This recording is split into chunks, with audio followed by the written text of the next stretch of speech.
So Karnan படத்தை ரசித்து அழாதவங்க யாராவது இருக்காங்களா சிவாஜி நடிப்பு பார்த்து?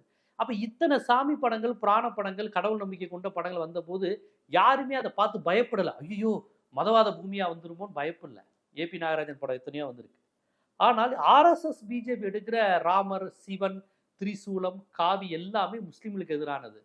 ஒரு மதவெறியை தூண்டக்கூடியது. இந்த நாட்டை பிளவுபடுத்தக்கூடியதாக இருக்குது. அதான் சொல்கிறேன். இதுக்கு முன்னாடி பிராணப்படம் வராலையா எங்களுக்கு நிறையா வந்திருக்கு. ஔவையார்லேருந்து நிறையா வந்திருக்கு. யாரும் அதை ஒரு எதிராக பார்க்கல. நமக்கு அந்த படத்தை பார்த்தா மனசு நல்லா தான் இருக்கும். நல்ல கருத்துக்கள், நல்ல தமிழில் பேசுவாங்க. ஆனால் இப்போ வர படங்கள் அப்படி இல்லை, ஆபத்து.